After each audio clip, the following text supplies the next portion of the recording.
So, g'day everyone.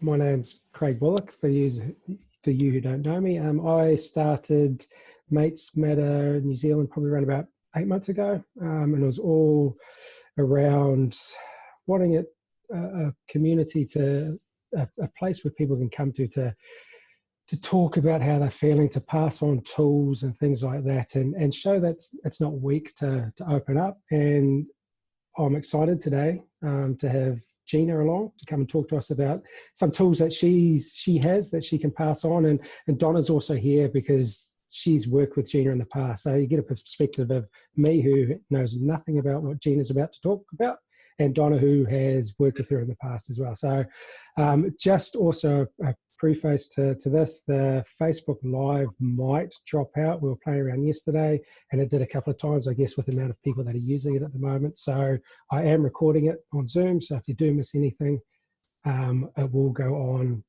the Facebook page later, but do stay there because it will pop up. So yeah, let's get on and welcome both of you. Hope you're doing well. Thank you. Yeah, great. I just want to say first that I'm really excited to get this opportunity to join this conversation today. I think that the group that you've got going here, Craig, is incredibly valuable to everybody out there. So I'm just really grateful to be able to get this chance to talk to you guys today. Just a little bit about myself. I've been coaching since 2005 and I've been using those skills inside the company that I was working for at the time as an HR manager. But then recently decided to start my own business so that I could help more people than I could working inside someone else's business. So I'm a mum of 2 boys, school-aged, and I live here in Hamilton with my family. That's about me, really. Cool. And hello, Donna. Hi. How are you? Good, thank you. How's your little bubble going over there? Yeah, it's good. Yeah, we've doing a lot of biking. Sore bottoms, but yeah, we're blessed to be in the Coromandel because our house is on the market and all packed up. House is empty, so it's kind of strange, but it's a beautiful place to be. So yeah, I'm a Hamiltonian too, born and bred, gone away, come back a couple of times, and have been coaching, and with my background of addiction, which I use broadly, is the eating disorder of bulimia that I had for about 18 years, on and off, but mostly on. 3 years ago, used all sorts of therapies, techniques, philosophies, principles, different coaching. So I've tried them all, through the medical model of, the public health system as well, and privately. So yeah, mum of 2 boys as well, a teenager and a 3-nager. Yeah. Brilliant. Thank you. I mean, now's probably a really good time for us to have this conversation, because even for me this morning, I will put my hand up and say that I did have a meltdown. There were tears, and they were ugly tears. I thought that I was coping, and all of a sudden realised that, yeah, I'm not. This whole unknown. I'm thankful that I've got such an amazing wife that she was able to put it all into perspective for me. Where I think I'd lost that perspective. I think I'd sort of felt like everything was against me and I was only in this by myself. But she was able to sit me down and have a good old chat and put it into terms when I could sort of realise that we're all in this together. We're going to get through this and things like that. So I'd love to hear, Gina, why am I feeling like this? How we can get through and things like that. Yeah, absolutely. Well, let me just start really quickly. For those of you who don't know a lot about life coaching, I'm not going to get into the detail of it right now, but I just wanted to give you a really quick overview of the difference between therapy and counselling and life coaching.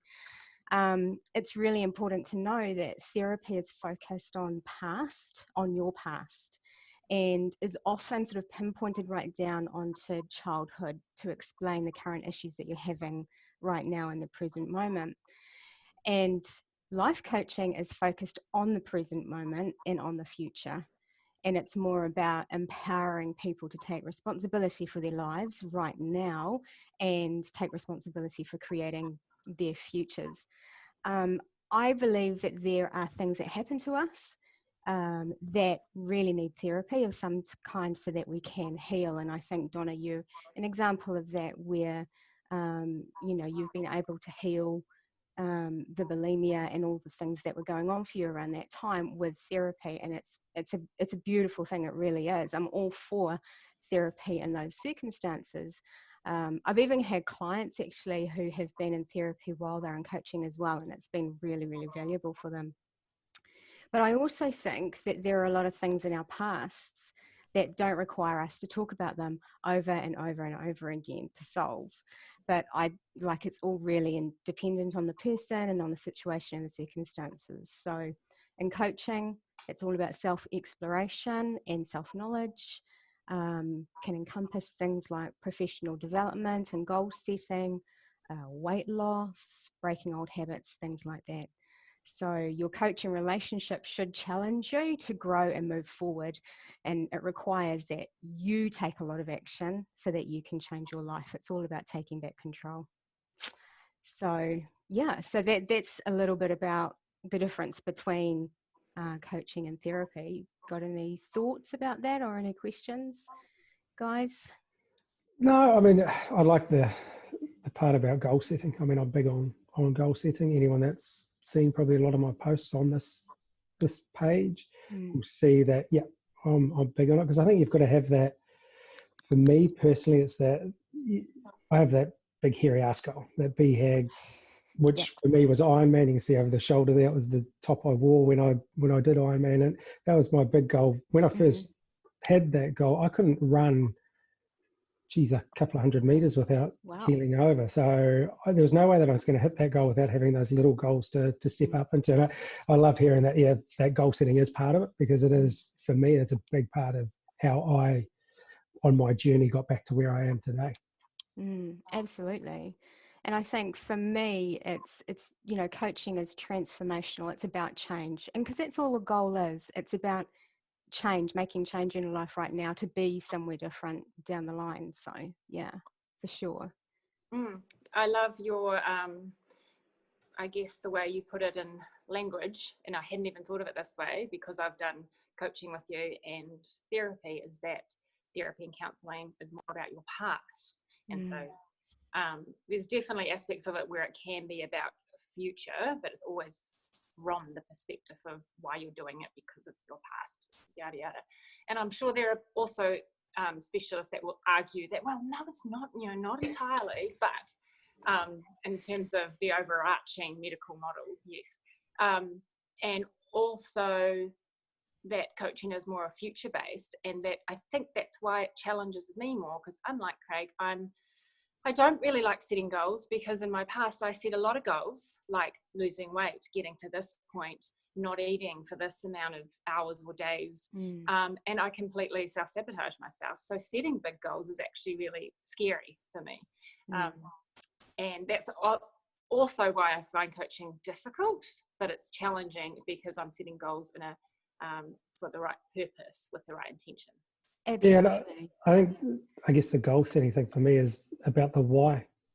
I could say that, hey, I want to do Ironman, but why? For me, it was because I wanted to make sure that the black dog was out of my life. So it was just more than just going, oh yeah, I've finished a race, or why do you go to the gym?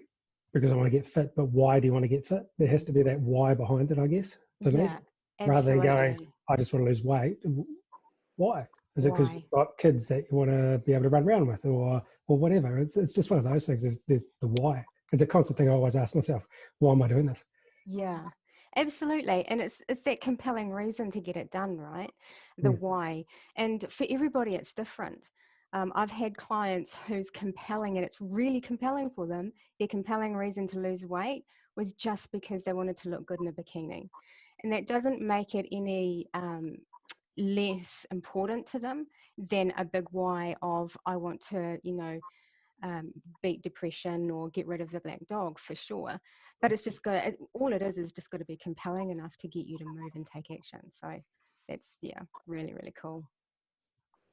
So you mentioned earlier, Craig, that you thought that you were coping and there was a bit of a meltdown, a meltdown today. Yes. Yeah. Yeah. So Yeah. we won't go into that right now, but I think that's just what I want to say, is that it's really, really normal for you to be feeling right now. And a lot of people are having meltdowns, or they're feeling anxious, or they're feeling overwhelmed. And I think what I want to assure everybody, and not just you guys, is that it is completely normal and it is completely natural to be feeling like that at the moment. And also that there is nothing wrong with you. You're not broken. So, I guess I just lost perspective of that. I just forgot that we're all in this together. We're all going through this. And my wife sat me down, and the way she explained it to me was in a way that I understood, and was in a way that she put it into pretty much the terms of when we're training for an event like Ironman. Hey, you break it down into days, you break it down into half days, and so on and so forth, rather than go, we're only 2 weeks in, we've got another 2 weeks, but after 2 weeks, we don't know how far it's going to be. Let's just go day by day. And I just having it explained to me like that, and having someone like that in my bubble, it was just amazing. I just went, yep, these ugly tears, well, let's move on and go from there. I felt better after it, but it was just one of those things that I think it was just, I thought I was coping, but I wasn't. Yeah. Well, the thing is that I think you were coping. I mean, it probably, we could probably say that by having a meltdown or big ugly man tears or whatever you wanted to call them, was you not coping. But actually, I would disagree with that a little bit. I actually think that is you coping, and that is you doing what you need to do right in that minute to get a little bit of release and a little bit of calm and perspective back on it, right? Yeah. Because what your wife did for you, which was really lovely, is that she was actually able to give you some of her thoughts to think so that you felt better. And she was able to take this big event of, I'm feeling overwhelmed and I'm not coping, and she was able to chunk it down into something that was manageable so that didn't feel so overwhelming. So it was really lovely. You've got fantastic support. I certainly do. And I think there's probably so many families or people in our situation. So both of us are working. We've got a 2.5-year-old. We're trying to work full time. You're juggling the wee guy, and it's sort of like you're never feeling as though you're switched off. You're always feeling as though you're on the clock. I know it sounds bad, because I mean, parenting to me is a privilege, and I absolutely love it. And I just want to give my best for my son.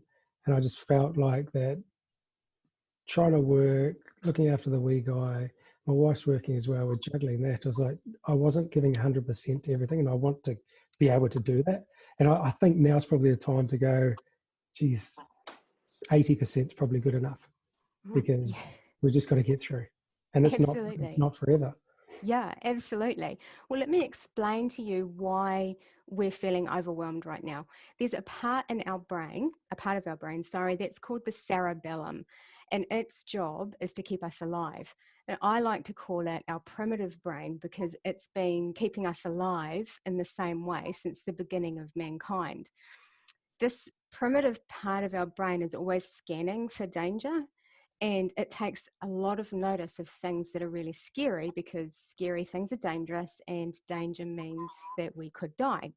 So right now, there are a lot of scary messages coming at us, and our poor primitive brains, the cerebellum, is almost getting constant messages of danger and death. And this is keeping us in a really heightened state of alert, like cortisol is, and anxiety, it's all leveled. So, excuse me, this in part is helping generate that overwhelm, anxiety and worry, and not, feeling like you're not coping. It's all just because of the way that your brain has been wired to constantly scan and look for danger, and it's getting a lot of it right now. So the good news though, Craig, is that your brain is working perfectly. So it's doing exactly what we want it to do, which is to scan for danger and to keep you alive.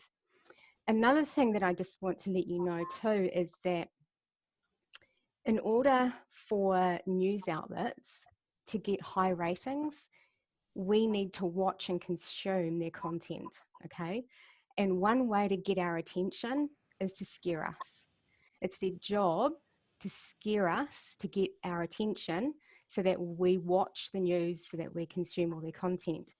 Now, no, I'm not saying it's malicious, or that you should stop watching the news, but I think it's a good thing to be aware of when you are on social media, when you are watching the news, that the news media, they know how to get your attention through scaring you at the moment, and they're doing a really good job. But yeah, just be aware of that, because if you're aware of it, then you know that maybe you just need to take a break from it, or just take what they say with not a little bit of a grain of salt, but go, okay, I'm feeling a little bit overwhelmed right now, and that was their intent, and that's okay. And everything's working okay. Yeah. So that was just one other thing I wanted to say. The other thing is too, is that you made a mention of, you're feeling like you're always on the clock. And that is because your poor brain has got so many messages coming at it. It's always on the clock at the moment. It's not getting a break. It's got a lot more things that it needs to think about. So all completely normal. You're not broken. Yeah, I guess I don't think I was, but it's just sort of like just this morning. I don't know why. I just decided to, freak out. Freak out. Yeah, it was. It was like, well, I guess I'm probably exhausted as well as everything else going on. It's like, shit, really? Absolutely. Yeah. I know for me, I really struggled with the overwhelm and the anxiety of going into lockdown. So the 2 days, 3 days before and the day of, I was a mess.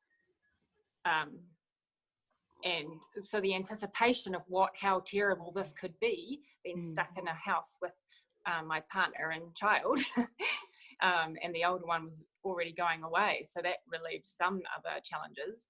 But that was, and now that I'm in it, I'm like, wow, I made a lot of fuss and bother for something that my biggest challenge now is sort of, what am I going to do with my time? Do I have to go on another bike ride? Do we have to play another 3-year-old game? And working between Brad and I is working, and also in our relationship, how is he feeling about all this? Because as men out there, being the main breadwinner while I'm at home part-time and then doing other stuff, this is more like my current life, whereas for him it's just, and so I'm sort of anxious about his anxiety and how he's ready to go back, and he's starting to feel very itchy and uncomfortable about now's time to go. Yeah, absolutely. But how do you feel like when you do get out and you do get the exercise and your brain is just given a break from the news and the social media, though? Do you find that it helps? Yeah, for sure. Yeah. And for me, that's definitely one of my pillars of well-being and health. And I do have to be careful because of my history and my very, very strong brain connections, and that I've broken over the last few years, of not taking it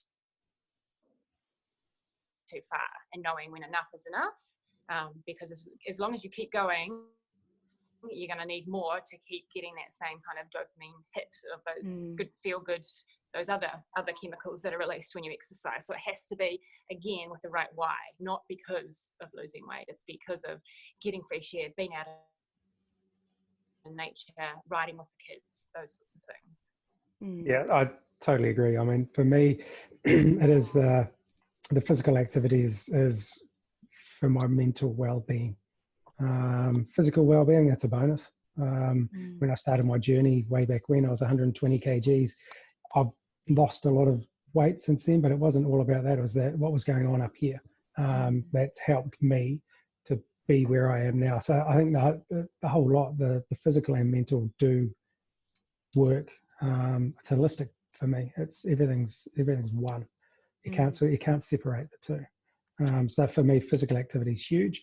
I think at the moment, the people we have within our bubbles, even outside our bubbles like this, just having a chat with like-minded people is just amazing. Being able to talk to others and have open, honest conversations. I think this is a bonus for social media. Sometimes it's not good, but I think it's helping a hell of a lot of people at the moment.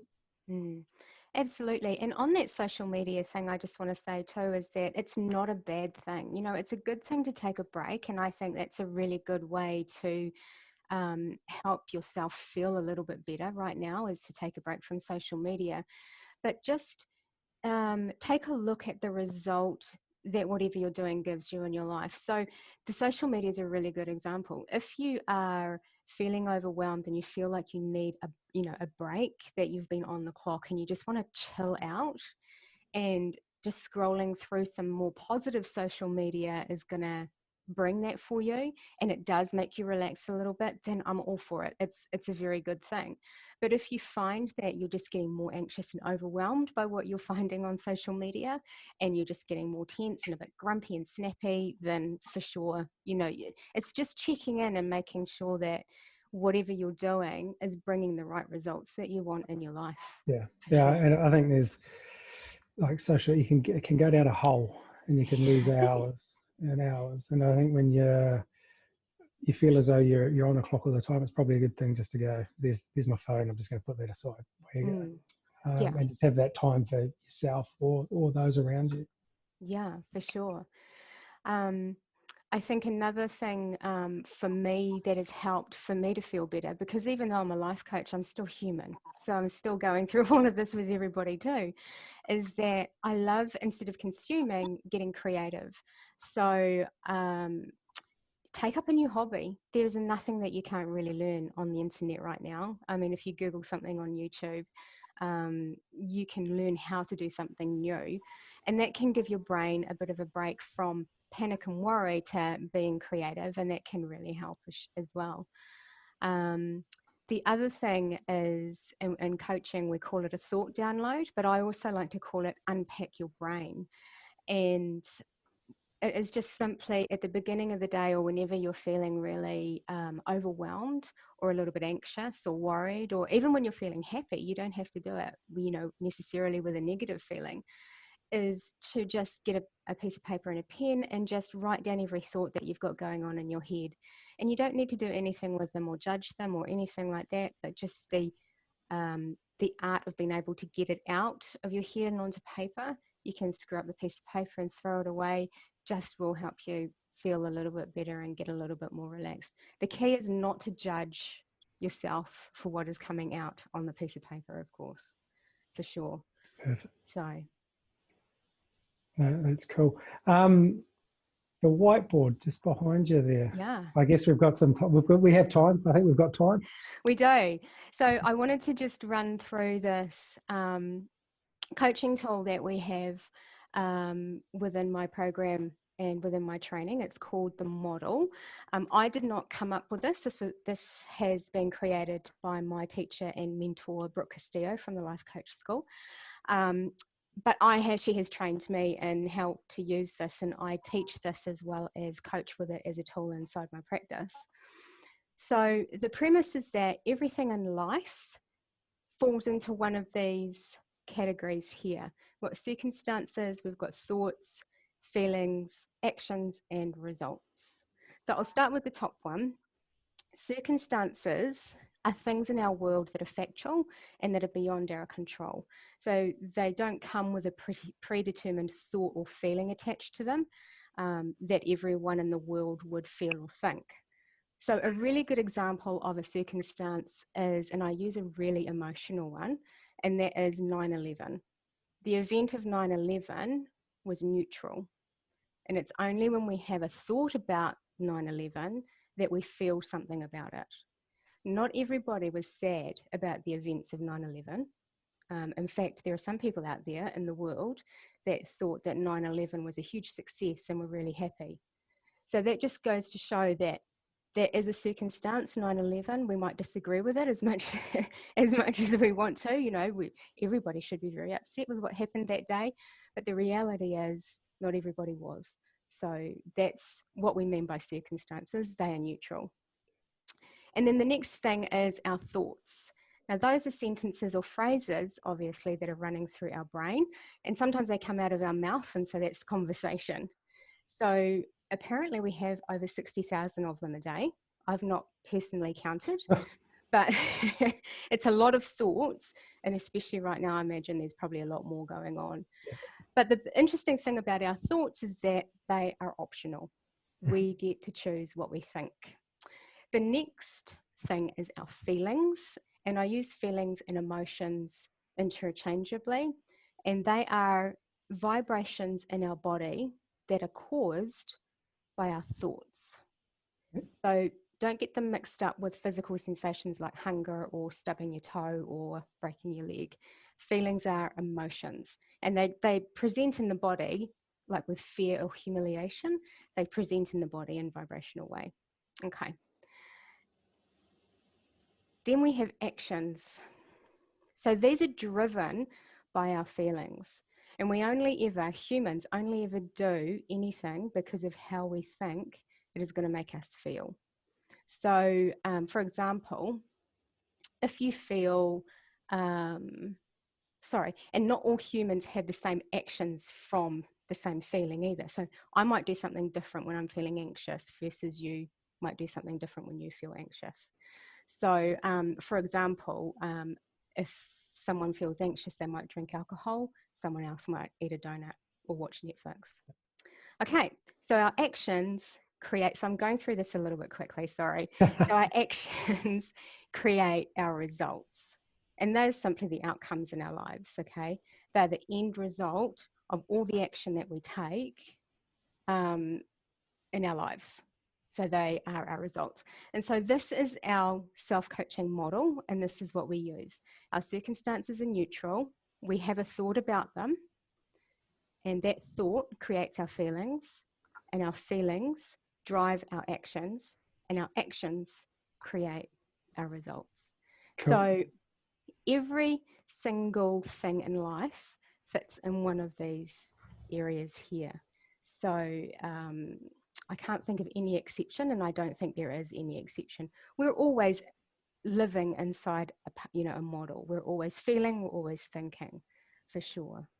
So I teach clients how to be aware of their thoughts, and I teach them how to get the results that you want in your life by using and going through these models with them. It's really powerful stuff. Yeah. Certainly sounds it. It's sort of, I know it's only just a quick overview, but yeah, something that I think I'd like to hear more about, and I'm sure there's others that are probably watching this going, right? Yeah. Sounds like something. I mean, because like I said, it's more tools that we have. Like I use by physical activity, but it's not always going to work. There's got to be other things that I've got to interlink with that sort of thing, and seeing something like this will help me sort of, I guess, break it down even more. Absolutely. And help me. Yeah, for sure. Well, let's do one. Should we Sweet. do one? Yeah. Yep. We've got, well, I see we've got about 10 minutes. Yeah. 10 minutes. So it's not going to be, it's not going to be like I said, a deep dive. It might be just very high level, but it will give you an idea of just how we're always in models and how they're always working for us. So I've just written one up, CTFAR, circumstances first. So let's talk about, I just want to get a few more things to put in this model from you. Okay. So if we use this morning, and do you mind if we use this morning as an example? No. It probably came at an opportune time, to be honest. Okay. So we know what some of the actions that you took were. Yes. So there was crying. Yep. And no one's allowed to judge my terrible writing or my really bad. Don't worry, I'm left-handed as well. So writing on whiteboards and things, I just can't do. Yeah, that's good. Yes. So there was crying. You talked to your wife. Yes.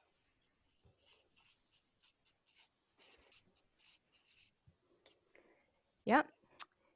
What else did you do or not do in that event this morning? How long can the event last? I mean, I did end up going for a run an hour or so after the event, when the event had finished. I mean, it was probably 10, 15 minutes of really ugly crying and having a good chat. And then I went for a run probably an hour or so later, which I still believe was part of me helping that clear my head, as the way I put it. Absolutely. But that action will have come from a different thought. Yes, so okay. that action of going for a run would have been a thought of, I don't know, I really want to go for a run to clear my head. Yeah, okay. I know that going for a run is going to make me feel better. So break Or it down even more. Okay, yeah. for sure. I mean, it was talking to my wife, actually thinking about it myself as well, and thinking logically about why I was feeling the way I was. But that all did come from all from what Jacinta had said to me and talked to me about. That helped me put everything into perspective. Yeah, for sure. So it could be that actually for this model, and we won't explore it too much, like I said, the actions were just simply crying and talking to wife. Yep. Okay, before you had a new thought, because your wife gave you lots of new thoughts to think, okay, because yours were pretty shitty at the time, which was a good thing. It's a good thing. Okay, so if we go back up here to our circumstance, what was the circumstance of that event this morning? I think it was just the true fact. The true facts. I think I was out for. Well, I don't think I was out for a walk with my son. He was a bit scratchy. I couldn't calm him down, and I was feeling bad because I couldn't do that. And I was feeling like a bad dad at the time, because he was in tears, and it sort of was just, I don't know. It just felt as though I couldn't help him with his issue that he had. So we will all agree that you went on a walk this morning with your son. 100%. Okay, we could prove that. So what happened was there were other events, obviously, and circumstances that happened on the walk. And we could, if we were doing this in a coaching session, I would explore that a lot more and put that here. To be honest, I think even though he's only 2.5, he knows there's something up as well, because he's seen mum and dad all day, every day. And it's that whole, and it's absolutely. Yeah. Yes, absolutely. They do. They're very, very clever. And so there were other, like I was saying, there were other circumstances, other events that are neutral here that happened, which led you to have the thought, I am a bad dad. Okay. Which was not able to calm him down, to change his mood, or to get him to do what you were wanting him to do, right? Yes. And when you thought, I am a bad dad, how did you feel? Horrible. It's hard to explain. It's sort of like I felt as though I was letting him down because I couldn't calm him down, and I was feeling as though I was letting myself down because I know I'm not a bad dad. I definitely know I'm not a bad dad. Exactly. But it was just one of these things that in that moment I just couldn't cope. I just felt like I couldn't cope. And I just needed, and I think the out for me was that having the cry. Yeah. So let's just put horrible here. Yeah. Because you said, I'm letting myself down, I was letting my son down. They're all just thoughts. Yeah. We can't put them up here because not everyone would agree. And in fact, in retrospect, you don't even agree. No. It was just what your brain was telling you at the time, just because of your reaction and your thoughts around what was happening on the walk and everything. Yes. Okay, everything's heightened, like I said. Yeah. So the reason that you felt horrible was not because the walk with your son was turning pear-shaped and he was, he was upset as well, and it wasn't the lovely dad-son walk that you were thinking it was probably and wanted to have. The reason that you felt horrible was because of this thought, I am a bad dad. Yeah. And that thought is optional. Yeah. Might not have felt like it in the moment for sure, but it definitely is an optional thought. And that made you feel horrible, which led to the crying and talking to your wife, which gave you a result of, what do you think that resulted in your life? Well, right now, I know I'm not a bad dad. I've got perspective of what's going on now, and it's logically I can now think about, or how to get through this next period of time. Absolutely. And know that we're all in this together, and it's only a period. It's only a short period of time. Absolutely. Yeah. The result for me was that I'm all good. I am actually doing as good as I can be, and everyone is yeah. Yeah, for sure, right? That probably, though, comes from a different model of thinking, because for you to get to a result of I'm feeling okay, would come from a different thought. Yes. And I see that we've actually just got less than a minute. So it's a little bit unfinished. We would normally flesh it out and get more of a result in there for you. But I think the key thing from here is that you're feeling horrible and the crying had nothing to do with your son in the walk. Oh, no, It was all to do with what you were thinking up here. Yeah. And I guess that is the thing I sometimes do have. The thought process, I do need to, I step back to where I was 10 years ago, where I was just negative. I've got to get back into that, just thinking positive the whole time. I know I'm not a bad, the thing is, I know I'm not a bad dad, and that's just that point in time. Here's the thing too, though, Craig, is that life is 50-50. Okay, we're not entitled to have a happy life all the time. And just by chasing happiness constantly and being disappointed because 50% of life is actually shit, chasing it and expecting it to be good when it's not is what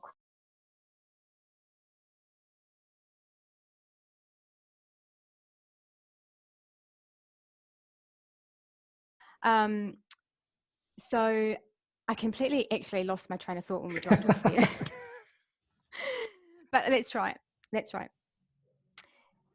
Chasing the happiness 100% of the time and expecting our lives to be happy 100% of the time is what causes our suffering, because life is actually 50-50. We do have 50% of a great life and 50% of a really shitty, crappy life. And no one has the right or entitlement or are deserving of a happy life. It's just, unfortunately, a part of our humanness. So and that's it is those thoughts, I guess. Everyone has them. And that's the thing. It's just, like you say, it's 50-50, and it's what choices we make. And I think, like I say, there's probably, with that, we could probably go into a heck of a lot more detail and stuff like that. But I think, it was that I am a bad dad, and that was the bit that I think did tip me over the edge, thinking, of course it is, because not only is it a blatant lie made up by your brain, but and your brain and your thoughts that are happening, you can observe them. Okay, we can get good at observing our thoughts. They are not you. Your thoughts are not you. And it's really important not to judge your brain or yourself for having that thought in the first place, because then you just layer suffering. So you've got the thought, I'm a bad dad, and you feel horrible. And then you've got the thought, I shouldn't be thinking like that. Why am I thinking like that? Which makes you feel even more horrible. So it's just to kind of stop it. And I think probably the more I was thinking that, the more the wee guy picked up on it. So the more he was getting a little bit more distressed, and it was just a vicious sort of it's a perfect storm. I know how it goes. I mean, like I say, the little, he knows something's not up.